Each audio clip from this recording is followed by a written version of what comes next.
हृदय में आज इच्छा होती है और यदि पूर्ण नहीं हो पाती तो हृदय भविष्य की योजना बनाता है। भविष्य में इच्छा पूर्ण होगी ऐसी कल्पना करता रहता है, किंतु जीवन ना तो भविष्य में है ना अतीत में। जीवन तो इस क्षण का नाम, अर्थात इस क्षण का अनुभव ही। यदि ये प्रतियोगिता गदा युद्ध की होती तो युवराज दुर्योधन अवश्य ही सर्वश्रेष्ठ सिद्ध होते, किंतु मेरी बहन का विवाह विश्व के श्रेष्ठ धनुर्धारी से हो, यह हमारा निर्णय है।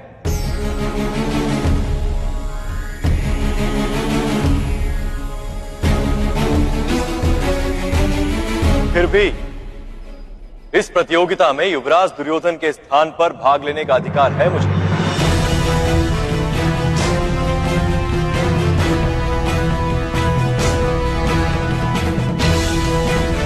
राजा के विश्वास पात्र सैनिक का सामर्थ्य उसके राजा का सामर्थ्य ही माना जाता है, और मैं युवराज दुर्योधन को समर्पित हूं। वास्तव में मनुष्य को कोई कर्म नहीं बांधता, उस कर्म से जुड़ी आशाएं उसे बांधती। वो कैसे माने? यदि तुम्हें इस युद्ध में ना विजय का मोह और ना पराजय का भय, तो इस युद्ध के अंत में तुम्हें सुख प्राप्त होगा या दुख प्राप्त होगा? ना सुख माधव, ना ही दुख। अर्थात तुम्हारा सुख दुख, हताशा, निराशा, अहंकार युद्ध के कारण नहीं, युद्ध के साथ तुमने जो आशाएं बांधी हुई हैं उसके कारण। इसी को कर्म योग कहते हैं। शाखाओं का महत्व अवश्य है, किंतु जड़ जितना नहीं।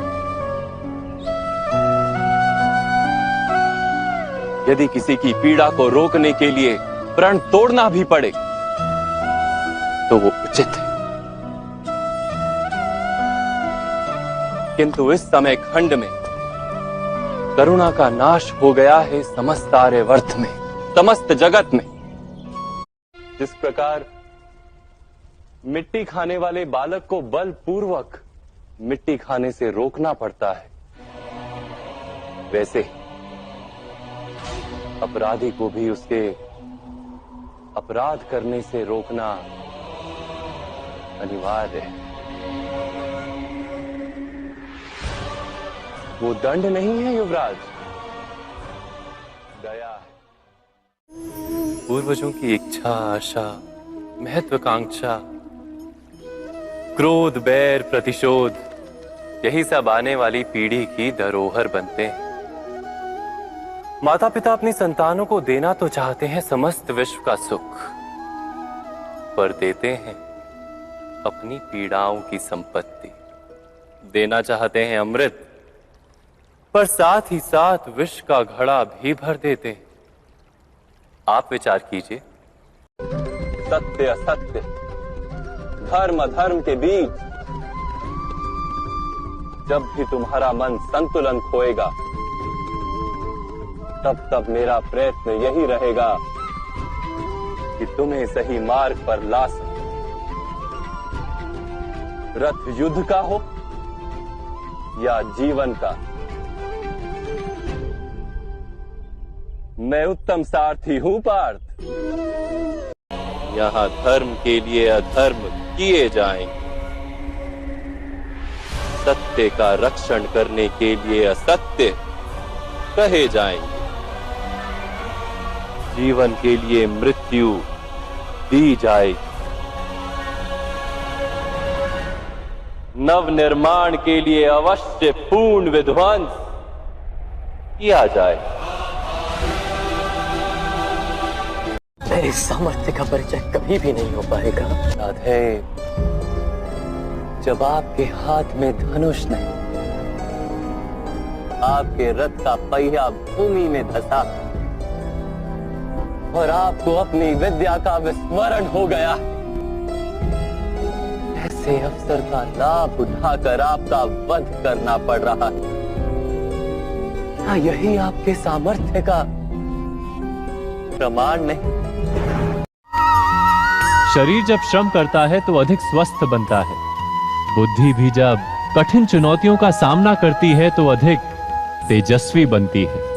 ये हम सबका अनुभव है, पर हम शायद ये भूल जाते हैं कि मन और आत्मा को जब कठिनाइयां प्राप्त होती हैं, तब वे भी अधिक बलवान होती हैं।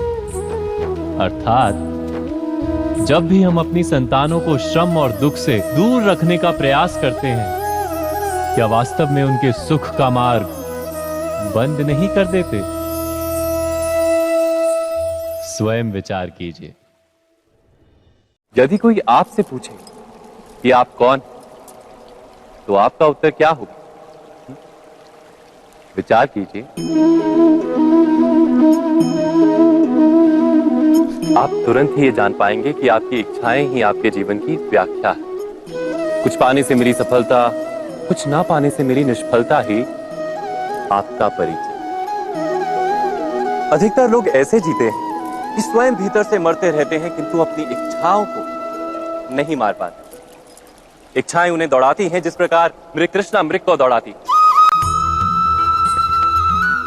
परंतु इन्हीं इच्छाओं के गर्भ में ही ज्ञान का प्रकाश भी।